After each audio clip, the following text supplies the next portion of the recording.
Kasih karunia dan damai sejahtera dari Tuhan Allah Bapa kita dan dari anaknya Tuhan Yesus Kristus menyertai kamu sampai selamanya. Amin. Selamat pagi saudaraku, selamat beraktivitas dipandu firman Tuhan, yaitu dari Yohanes 19 ayat 15. Demikianlah firman Tuhan. Aku tidak menyebut kamu lagi hamba, sebab hamba tidak tahu apa yang diperbuat oleh tuannya. Tetapi aku menyebut kamu sahabat, karena aku telah memberitahukan kepada kamu segala sesuatu yang telah kudengar dari Bapakku. Demikianlah firman Tuhan. Bapak Ibu saudara-saudaraku yang terkasih dalam Yesus Kristus, manusia adalah makhluk sosial yang harus hidup bersama dengan orang lain. Karena tidak seorang pun dapat hidup sempurna dalam kesendirian. Dari sejak awal penciptaan, Tuhan sudah mengatakan demikian di dalam Kejadian 2 ayat 18. Tidak baik kalau manusia itu seorang diri saja. Dalam hidup bersama, manusia dapat saling menolong dan berbagi untuk membangun kehidupan yang lebih bermakna dan yang lebih baik. Sukacita akan bertambah ketika dibagi dalam hidup bersama. Sebaliknya, duka cita akan berkurang ketika dibagi dengan sesama. Selanjutnya, setiap orang membutuhkan seorang sahabat karib, tempat untuk berbagi kasih, berbagi suka dan duka, dan berbagi cerita tentang pergumulan-pergumulan pribadi. Tetapi mendapatkan seorang sahabat yang sejati sangat sulit pada masa sekarang ini. Karena masyarakat modern cenderung berpikir pragmatis dengan perhitungan rugi laba dalam menjalin hubungan dengan sesamanya. Hubungan yang demikian dibangun dengan transaksional. Prinsipnya, sepanjang saling menguntungkan, maka hubungan dapat dilanjutkan. Tetapi, bila sudah tidak menguntungkan, hubungan tersebut dapat diakhiri. Sesungguhnya hubungan yang demikian tidak dapat dikatakan persahabatan. Dalam pola pikir yang transaksional, membangun relasi dan pertemanan menjadi sulit bagi orang miskin dan orang yang lemah, tetapi mudah bagi orang yang kaya dan para pejabat. Dalam hal ini benarlah yang dikatakan firman Tuhan dalam Amsal 19 ayat 4 demikian. Kekayaan menambah banyak sahabat, tetapi orang miskin ditinggalkan sahabatnya. Kehidupan ini memang adalah sebuah ironi, di mana ketika kita sukses, kaya dan berpangkat tinggi, banyak orang yang datang kepada kita. Banyak orang yang mengaku kita sebagai saudara dan sahabatnya. Tetapi ketika kita gagal dan jatuh miskin, teman-teman paling dekat, bahkan saudara-saudara yang seayah seibu juga, mungkin tidak akan mengakui, bahkan meninggalkan kita. Sebagai orang percaya, kita tidak perlu sedih dan berputus asa melihat kenyataan yang demikian. Karena kita mempunyai seorang sahabat yang sejati, yang selalu mengasihi dan memperdulikan kita.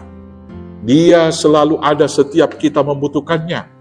Setiap perkara dan pergumulan yang kita hadapi, boleh kita bawa kepadanya, dan dia selalu mau, dan tentu mampu memberikan solusi bagi kita. Dia adalah Yesus Kristus, sahabat kita yang sejati, yang datang merendahkan dirinya, dan kemudian mau mengangkat kita sebagai sahabat bagi dia. Karena dia datang menawarkan persahabatan kepada kita, justru pada saat kita terpuruk pada titik paling rendah dalam kehidupan kita karena keberdosaan kita. Dalam keberdosaan dan kemiskinan kita, ketika saudara dan sahabat yang lain meninggalkan kita, Tuhan Yesus hadir dan hari ini berkata kepada kita, "Aku sendiri tidak menyebut kamu lagi sebagai hamba, sebab hamba tidak tahu apa yang diperbuat oleh tuannya. Tetapi aku menyebut kamu sahabat, karena aku telah memberitahukan kepada kamu segala sesuatu yang telah kudengar dari Bapakku." Bapak Ibu saudaraku yang terkasih dalam Yesus Kristus, kita akan tetap menjadi sahabat Kristus apabila kita tinggal di dalam Dia dan setia melakukan firman-Nya. Di Yohanes 15 ayat 14, Tuhan Yesus berkata demikian, "Kamu adalah sahabatku, jikalau kamu berbuat apa yang kuperintahkan kepadamu. Demikianlah seharusnya persahabatan itu dipelihara dengan solidaritas dan komitmen. Di dalam Amsal 17 ayat 17 dikatakan demikian, seorang sahabat menaruh kasih setiap waktu dan menjadi seorang saudara dalam kesusahan. Tuhan pun menetapkan standar untuk menjalin persahabatan dengan kita, yaitu ketaatan kita untuk melakukan firman-Nya. Bersahabat dengan Tuhan berarti mau berjalan dalam terangnya senantiasa. Seorang sahabat yang sejati pasti mau berkorban untuk sahabatnya. Di dalam Yohanes 15 ayat 13, Tuhan Yesus mengatakan demikian, tidak ada kasih yang lebih besar daripada kasih seorang yang memberikan nyawanya untuk sahabat-sahabatnya. Hal tersebut digenapi oleh Tuhan Yesus ketika Dia mengorbankan nyawanya di kayu salib. Sebagai sahabat Yesus, maka selayaknya kita harus mau mengorbankan seluruh hidup kita untuk kemuliaan nama-Nya.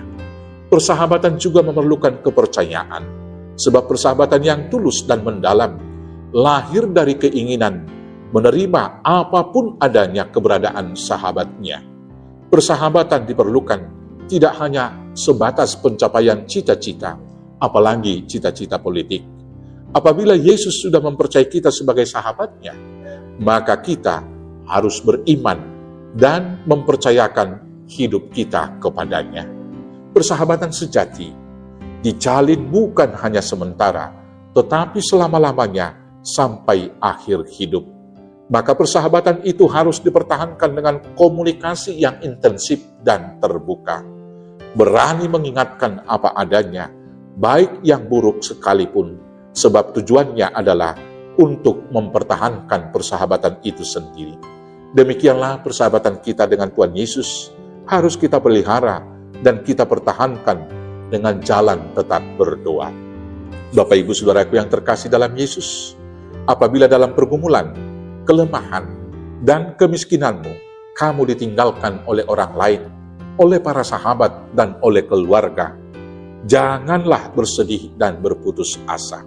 Karena kita mempunyai seorang sahabat sejati, yaitu Yesus Kristus.